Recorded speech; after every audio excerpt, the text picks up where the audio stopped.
ಸೌಜನ್ಯ ಪರ ಹೋರಾಟಗಾರರ ಪೈಕಿ ಪ್ರಮುಖರು ಮಹೇಶ್ ಶೆಟ್ಟಿ ತಿಮರೋಡಿ. ಯಾವುದೇ ಕ್ಷಣದಲ್ಲಿ ತಿಮರೋಡಿ ಅರೆಸ್ಟ್ ಸಾಧ್ಯತೆ. 2 ನೋಟಿಸ್ ಕೊಟ್ಟರು ಸ್ಪಂದಿಸದ ತಿಮರೋಡಿ. ಯಾವುದೇ ಕ್ಷಣದಲ್ಲಿ ತಿಮರೋಡಿ ಅರೆಸ್ಟ್ ಆಗೋ ಸಾಧ್ಯತೆ. 2 ನೋಟಿಸ್ ಕೊಟ್ಟರು ಸ್ಪಂದಿಸದ ತಿಮರೋಡಿ. ನಿರೀಕ್ಷಣಾ ಜಾಮೀನಿಗೆ ಮೊರೆ ಹೋಗಿರುವಂತಹ ಮಹೇಶ್ ಶೆಟ್ಟಿ ತಿಮರೋಡಿ. ಹೀಗಾಗಿ 3ನೇ ನೋಟಿಸ್ ಜಾರಿಗೆ ಖಾಕಿ ಪಡೆ ಸಿದ್ಧತೆ. ಇದಕ್ಕೂ ಉತ್ತರಿಸದಿದ್ದರೆ ತಿಮರೋಡಿ ಬಂಧನ ಮಾಡೋದಕ್ಕೆ ಪ್ಲಾನ್. ಅಕ್ರಮ ಶಸ್ತ್ರಾಸ್ತ್ರ ಕಾಯ್ದೆಯಡಿ ತಿಮರೋಡಿ ವಿರುದ್ಧ ಕೇಸೊಂದು ದಾಖಲಾಗಿತ್ತು. ಹಾಗಾಗಿ 2 ಬಾರಿ ನೋಟಿಸ್ ಕೊಡುವ ಪ್ರಯತ್ನ ಮಾಡಿದ್ರು. ಆದರೆ ಬೈ ಹ್ಯಾಂಡ್ ಸ್ವೀಕರಿಸಿಕೊಳ್ಳೋದಕ್ಕೆ ತಿಮರೋಡಿ ಮನೆಯಲ್ಲಿ ಇರಲಿಲ್ಲ.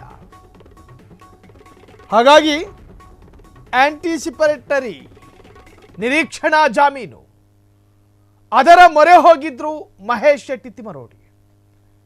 ಬಂಧನ ಆಗುವ ಸಾಧ್ಯತೆಗಳಿದ್ದರೆ ಮುಂಚಿತವಾಗಿಯೇ ಜಾಮೀನು ಪಡೆದಿಟ್ಟುಕೊಳ್ಳಬಹುದು. ಅದು ಭಾರತದ ಪ್ರಜೆಗಿರ್ತಕ್ಕಂತಹ ಕಾನೂನಾತ್ಮಕವಾದ ಹಕ್ಕು.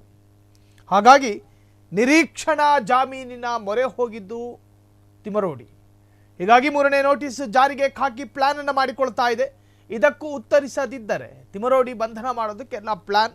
ಅಕ್ರಮ ಶಸ್ತ್ರಾಸ್ತ್ರ ಕಾಯ್ದೆಯಡಿ ತಿಮರೋಡಿ ವಿರುದ್ಧ ಪ್ರಕರಣ. ಹಾಗಾದ್ರೆ ಏನಿದು ಪ್ರಕರಣ? ಅಕ್ರಮ ಶಸ್ತ್ರಾಸ್ತ್ರಗಳನ್ನು ತಿಮರೋಡಿ ಸಂಗ್ರಹ ಮಾಡ್ಕೊಂಡು ಇಟ್ಕೊಂಡಿದ್ರ. ತಿಮರೋಡಿ ಹೇಳಿ ಕೇಳಿ ಸಂಘ ಪರಿವಾರದ ನಾಯಕ, RSS ಎನ್ನುವ ರಾಷ್ಟ್ರೀಯ ಸ್ವಯಂ ಸೇವಕ ಸಂಘದ ಅತಿ ಮುಖ್ಯ ಮತ್ತು ಆಕ್ಟಿವ್ ಮೆಂಬರ್ ಆಗಿದ್ದವರು. ಸಂಘ ಪರಿವಾರದ ಕಾರ್ಯಕರ್ತನ ಮನೆಯಲ್ಲಿ ಅಕ್ರಮ ಶಸ್ತ್ರಾಸ್ತ್ರಗಳು ಇಡೋದಕ್ಕೆ ಸಾಧ್ಯನಾ? ನಾನೊಬ್ಬ ಕೃಷಿಕ, ನನ್ನಲ್ಲಿ ಅಪರಾಧಗಳು ಸಂಭವಿಸೋದಕ್ಕೆ ಸಾಧ್ಯ ಇಲ್ಲ. ನನ್ನ ಶಸ್ತ್ರಾಸ್ತ್ರಗಳು ಕೃಷಿಗೆ ಸಂಬಂಧಪಟ್ಟ ಹಾಗೆ ಕೊಯ್ಲು ಮಾಡೋದಕ್ಕೋ ಕಳೆ ಬಂದಿದ್ದನ್ನು ಕೀಳೋದಕ್ಕೋ ಉಪಯೋಗಿಸುವ ಕತ್ತಿಗಳನ್ನು ಬಿಟ್ಟರೆ ನನ್ನ ಮನೆಯಲ್ಲಿ ಬೇರೆ ಯಾವ ಆಯುಧಗಳು ಇರಲಿಲ್ಲ. ಇದು ಒಂದು ತರಹದ ರಾಜಕೀಯ ಪ್ರೇರಿತವಾದಂತಹ FIRಗಳು. ಷಡ್ಯಂತ್ರದ ಭಾಗವಾಗಿ ನನ್ನ ವಿರುದ್ಧ FIR ದಾಖಲಾಗ್ತಾ ಇದೆ. ನನ್ನನ್ನು ಬಂಧನ ಮಾಡಲೇಬೇಕು ಎನ್ನುವಂತಹ ಜಿದ್ದಿಗೆ ಬಿದ್ದಿದ್ದಾರೆ. ಒಂದು ಕಡೆ ಎರಡೆರಡು ಅಭಿಪ್ರಾಯಗಳು ಹರಿದಾಡ್ತಾ ಇದೆ. ಆಂಟಿಸಿಪೇಟರಿ ಬೇಲು ಗಡೀಪಾರು ಪ್ರಕ್ರಿಯೆಗೆ ಸಂಬಂಧಪಟ್ಟ ಹಾಗೆ, ಶಸ್ತ್ರಾಸ್ತ್ರ ಪ್ರಕರಣದಲ್ಲಿ ನನಗೆ ನಿರೀಕ್ಷಣಾ ಜಾಮೀನು ಬೇಡ, ಗಡೀಪಾರು ಪ್ರಕ್ರಿಯೆಗಳ ಆರಂಭ ಆಗಬಾರದು ಅನ್ನೋ ಕಾರಣಕ್ಕೋಸ್ಕರ ನಾನು ಮುಂಚಿತವಾಗಿಯೇ ಬೇಲನ್ನು ಪಡೆದುಕೊಳ್ಳುವಂತಹದ್ದು. ಸೊ ಈ ತರಹದಲ್ಲೂ ಕೂಡ ಅಭಿಪ್ರಾಯಗಳು ಹರಿದಾಡ್ತಾ ಇದೆ. ಯಾವುದಕ್ಕೆ ಅವರು ಆಂಟಿಸಿಪೇಟರಿ ಬೇಲ್ಗೆ ಮೊರೆ ಹೋಗಿದಾರೋ. ಹಾಗಾಗಿ ಅಕ್ರಮ ಶಸ್ತ್ರಾಸ್ತ್ರ ಪ್ರಕರಣಕ್ಕೆ ಸಂಬಂಧಪಟ್ಟಂಥ ಆರೋಪಿಗೆ ಬೈ ಹ್ಯಾಂಡ್ ನೋಟಿಸನ್ನು ಕೊಡಬೇಕಾಗಿ ಬರುತ್ತೆ.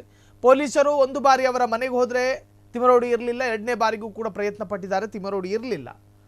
ಅವರವರ ವೈಯಕ್ತಿಕ ಕೆಲಸಗಳಿರ್ತಾವೆ. ಹಾಗಾಗಿ ಮನೆಯಿಂದ ಹೊರಗೋಗಿರುತ್ತಾರೆ. ಆ ಸಂದರ್ಭದಲ್ಲಿ ತಿಮರೋಡಿ ಇಲ್ಲದೇ ಇರತಕ್ಕಂತಹ ಕಾರಣ ಮನೆ ಗೋಡೆಗೆ ಅಂಟಿಸಿ ಬಂದಿದ್ರು. ಅದಕ್ಕೆ ಸ್ಪಂದನೆಯನ್ನು ಕೊಟ್ಟಿಲ್ಲ ಎನ್ನುವಂಥದ್ದು ಈಗ ಕೇಳಿ ಬರ್ತಾ ಇರತಕ್ಕಂತಹ ಆರೋಪ. ಇನ್ನೊಂದು ನೋಟಿಸನ್ನು ಕೊಡೋದಕ್ಕೂ ಕೂಡ ಸಿದ್ಧತೆಗಳಾಗ್ತಾ ಇದೆ. ಅದಕ್ಕೂ ಏನಾದರೂ ಉತ್ತರ ಸಿಗದೇ ಇದ್ದರೆ ಬಂಧನ ಗ್ಯಾರಂಟಿ ಎಂದು ಹೇಳಲಾಗ್ತಿದೆ. ಕ್ಷಣ ಕ್ಷಣದ ಸುದ್ದಿಗಳಿಗಾಗಿ ಫ್ರೀಡಂ ಟಿವಿ ಸಬ್ಸ್ಕ್ರೈಬ್ ಮಾಡಿ, ಲೈಕ್ ಮಾಡಿ ಹಾಗೂ ಫಾಲೋ ಮಾಡಿ. ಹೊಸ ಸುದ್ದಿಗಳ ನೋಟಿಫಿಕೇಶನ್ಗಾಗಿ ಬೆಲ್ ಐಕಾನ್ ಮೇಲೆ ಕ್ಲಿಕ್ ಮಾಡಿ.